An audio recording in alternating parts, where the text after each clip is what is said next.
भारत खंडे 9 में एक बार पुनः आप सभी का स्वागत है। साथियों, एक विशेष विषय के साथ मैं आज आपके सामने उपस्थित हुआ हूँ। आज विषय है ऋषि अष्टावक्र। ऋषि अष्टावक्र बहुत बड़े ऋषि थे। तो यहाँ कुछ चीज़ें ऐसी भी हैं, देखिए हिंदू या सनातन परंपरा में ऋषि मुनियों की परंपरा रही है। ऋषि मुनियों की परंपरा में तमाम चीज़ें ऐसी हैं, अच्छी भी हैं तो कहीं ना कहीं संदेह भी उत्पन्न होता है। अब जैसे उदाहरण के तौर पर मैं रखूं तो ऋषि अष्टावक्र के पिता कहोड़ थे और कहोड़ ने अपने ही पुत्र को श्राप दे दिया कि तू 8 जगह से टेढ़ा होगा। अष्टावक्र 8 जगह से टेढ़े होकर के पैदा हुए थे। यह कलयुग चल रहा है, ऐसा बताया जाता है। तो कलयुग में क्या कोई पिता अपने पुत्र को यह श्राप देगा कि 8 जगह से टेढ़े हो जाओ, या कोई पिता अपने पुत्र को यह श्राप देगा कि तुम्हारी नाक कट जाए, आँख कट जाए, ये पैर कट जाए, हाथ पैर मतलब विकलांग हो जाओ, दिव्यांग हो जाओ, जो भी कहा जाए।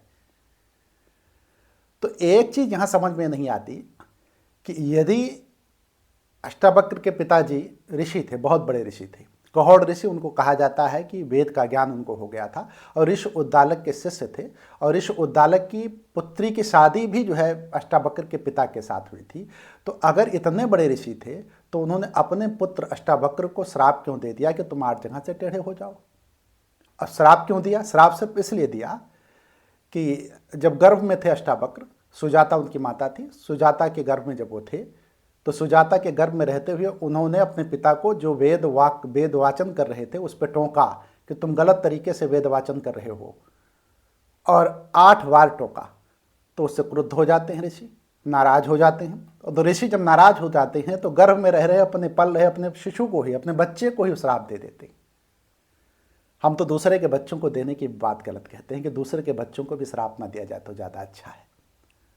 तो कोई पिता अपने पुत्र के बच्चे को श्राप दे रहा है तो ये कौतूहल मन में आता है कि आखिर ऐसा क्यों। खैर, इसके उत्तर के रूप में मैं आपसे जानना चाहूँगा कि यदि ऐसा किया गया तो गलत था कि सही था। प्रश्न सबसे बड़ा ये है। अब आइए अष्टावक्र पे। देखिए ऋषि अष्टावक्र की जब बात आती है तो 8 जगह से टेढ़े जरूर हुए। बाद में चल करके ऋषि जो है, इनके पिताजी जो है वो एक शास्त्रार्थ में हार जाते हैं। राजा जनक के यहाँ शास्त्रार्थ होता है, उसमें हार जाते हैं, उसको उसमें मृत्यु की प्राप्त होती है, जल समाधि मिलती है उनको। और जल समाधि मिलने के बाद जो है अष्टावक्र अपने पिता को जीवित कर देते हैं फिर से। लेकिन यहाँ ये बात नहीं है। बात यह है कि अष्टावक्र पर मैं प्रश्न नहीं लगा रहा हूँ। त्रेता युग में पैदा हुए, राजा जनक को जो उपदेश दिया वही अष्टावक्र गीता के नाम से प्रसिद्ध हुई। राजा जनक के बारे में भी कहानी है कि राजा जनक के बारे में उनके दरबार में जाते हैं तो जब दरबार में जब पहुँचते हैं तो राजा जनक के दरबारी जितने होते हैं उसमें विद्वानों की सभा होती है। तो उन विद्वानों की सभा में इनको देख करके सब हंसते हैं। हंसते क्यों हैं? अट्ठास करते हैं, इसलिए कि इनका शरीर टेढ़ा था। तो जब सब लोग हंस करके थक जाते हैं, रुक जाते हैं, तो बाद में जो है अष्टावक्र स्वयं हंसते हैं। और हंसते हैं तो राजा जनक पूछते हैं कि भाई सब हंसे तो हंसे, तुम क्यों हंसे? तो इन्होंने कहा कि इनकी नज़र तो चर्मकारों की तरह है, ये चमड़े पर नज़र रखते हैं तो इसलिए चर्मकार हैं, चमड़े के विशेषज्ञ हैं। और मैं वो व्यक्ति को धन्य मानता हूँ, बड़ा मानता हूँ, विद्वान मानता हूँ जो चमड़े पर नज़र ना रखे, उसके अंदर स्थित आत्मा पर नज़र रखे। तो विद्वान तो वही है। राजा जनक को ये बात भा जाती है। राजा जनक खैर सम्मान देते हैं उनको, और सम्मान देने के साथ सिंहासन मतलब एक विशेष आसन पर बैठाते हैं। बाद में चल करके 12 वर्षीय यही बालक जो जिनकी मैं चर्चा कर रहा हूँ अष्टावक्र की, वही राजा जनक के गुरु होते हैं। और राजा जनक को गुरु मंत्र देते हैं वो। और गुरु मंत्र कुछ इस तरीके से होता है कि राजा जनक कहते हैं कि मुझे आत्मज्ञान बताइए, तो शिष्य के रूप में जो है राजा जनक को अष्टावक्र उपदेश देते हैं। तो उस समय उपदेश देने से पहले ये कहते हैं कि कुछ धर्म कर्म की जब बात हो तो धर्म कर्म की बात में कुछ कहीं ना कहीं तो पहले कुछ दान दक्षिणा मिलनी चाहिए। तो दान दक्षिणा के रूप में जो है वो चर्चा जब करते हैं तो राजा जनक कहते हैं 1000 गौएं दूंगा, 2000, 4000, 10,000। तो उसको अष्टावक्र कहते हैं ये दिया तो क्या दिया। फिर कहते हैं आधा राज्य दूंगा, तो आधा राज्य पे भी कहते हैं ये दिया तो क्या दिया। पूरा राज्य दूंगा तो कहते हैं अरे ये दिया तो क्या दिया। कहा आप ही मान लीजिए महाराज, फिर क्या मांगेंगे अष्टावक्र से, वो कहते हैं। तो ऋषिवर से जब कहते हैं कि आप ही मांग लीजिए तो कहते हैं कि आप अपने मन का दान दे दीजिए। तो राजा जनक कहते हैं मैंने दिया। कहा ऐसे नहीं, 3 बार दे के, मतलब त्रिवाचा उन्होंने कहा 3 बार कहो। खैर वो अपना दान दे देते हैं अपने मन का जो है। तो राजा जनक से कहते हैं अष्टावक्र कि एक कोने में तुम खड़े हो जाओ। तो वहाँ पे खड़े होने का आदेश देते हैं। सुबह से कई पहर बीत जाता है, शाम हो जाती है और वहाँ से कहीं हटते नहीं हैं। और लेकिन लास्ट में राजा जनक कहते हैं मन चूंकि उनका खिन्न हो गया और क्रोध आया। क्रोध आने के बाद वो कहते हैं अष्टावक्र से कि ऋषिवर, हाँ, ये कौन सी बात हुई कि आप सुबह से शाम तक मुझे एक ही जगह पर खड़े होने का आदेश दे दिए हैं और बिल्कुल हिलने डुलने की भी इजाज़त नहीं दे रहे हैं, ये कौन सी बात हुई? तो कहते तुमने तो मन का दान दिया नहीं। अगर तुम मन का दान दे दिए होते तो मन तुम्हारे पास ना होता, तुम्हारे मन को कष्ट कैसे होता, दुख कैसे होता, तकलीफ कैसे होती? इसका मतलब मन तेरे पास ही है, मेरे पास नहीं है। देखिए, अष्टावक्र ये चाहते थे कि राजा जनक के बारे में कि उनके मन की स्थिरता को समझना चाह रहे थे कि क्या मन को संयत कर सकते हैं, मन को जो है रोक सकते हैं, मन को तेल धारावत कर सकते हैं, मन को ऊर्ध्व कर सकते हैं। तो मन ही तो सब कुछ है। तो उन्होंने देखा कि इनके अंदर पात्रता है, राजा जनक के अंदर। तो कभी भी आत्मज्ञान उसी को दिया जा सकता है जिसके अंदर पात्रता हो। तो अष्टावक्र ने आत्मज्ञान उनको दिया।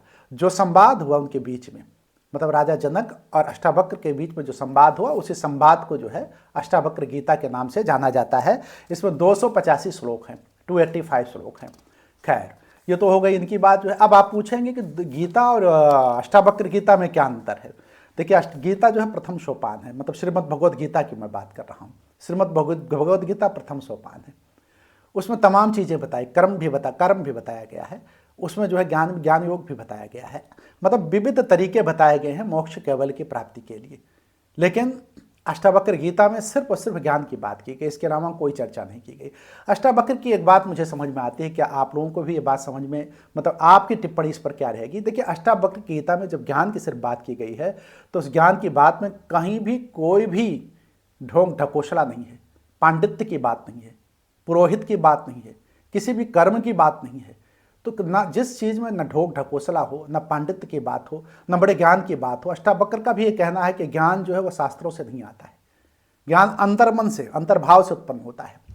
आप अपने स्वभाव में जाइए, आप जो हैं वही हो जाइए, और जब जो हैं वही हो जाएंगे तो ज्ञान आपको प्राप्त हो जाएगा। जो शास्त्रों में ज्ञान है ना, वो तो लिपिबद्ध तरीके से लिखा गया है ज्ञान है। वो ज्ञान आप लाख पढ़ लें, खूब तोते की तरह रटें और रोज रटते रहें, लेकिन वो ज्ञान आपको प्राप्त होने वाला नहीं है। हाँ, शास्त्रों से एक दिशा मिलती है, उस दिशा से आप उस लक्ष्य तक जा सकते हैं।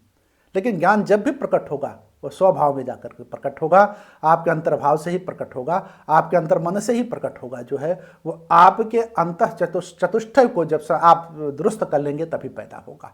तो यहाँ सबसे बड़ी बात यह है कि ज्ञान की ही बात जो है अष्टावक्र गीता में की गई है, और कोई रास्ता नहीं है, बिल्कुल रास्ता नहीं, कहीं न ढोंग है, न ढकोसला है, कुछ भी नहीं है। और मेरा अपना मानना है कि किसी भी धर्म में, किसी भी मत में, चाहे किसी मतांतर की बात कीजिए, चाहे धर्म की बात कीजिए, हम एक किसी भी धर्म को उठा लें, यदि उसमें आडंबर है, ढकोसला है, तो वो कहीं ना कहीं व्यक्ति को बाधित करता है। तो अष्टावक्र गीता इससे बची हुई है। हमें लगता है प्रस्थान त्रयी, जिसको हम श्रीमद् भगवद गीता कहते हैं, उपनिषद कहते हैं, वेदांत कहते हैं, जिसको ब्रह्मसूत्र कहा जाए, तो यह उसके समतुल्य है अष्टावक्र की गीता। और मैं मानता हूं कि अष्टावक्र की गीता, जब श्रीमद् भगवद गीता का ज्ञान लोगों को प्राप्त हो जाए, मैंने कहा कि संसार में रहते हुए, पारिवारिक बंधनों में रहते हुए और संसार में रहते हुए जब श्रीमद् भगवद गीता का ज्ञान आप कर लें, तो उससे ऊपर जब उठें तो अष्टावक्र गीता का ज्ञान आपको लेना चाहिए। अष्टावक्र गीता को पढ़ना चाहिए, हर व्यक्ति को पढ़ना चाहिए। लेकिन फिर मैं प्रश्न करूंगा कि सांसारिक रूप से जब व्यक्ति व्यथित हो, परेशान हो, पीड़ित हो, रोजी रोजगार की व्यवस्था कर रहा हो, तो उस समय कितना कुछ पढ़ सकता है, ये सबसे बड़ी बात है। तो अगर आप इस विषय पे, मतलब धर्म कर्म के विषय पे बढ़ रहे हैं, तो धर्म कर्म के विषय पे बढ़ते हुए कहीं ना कहीं आपको स्वयं छांटना होगा कि किस तत्व को मैं ग्रहण करूं, किस तत्व को मैं ग्रहण ना करूं।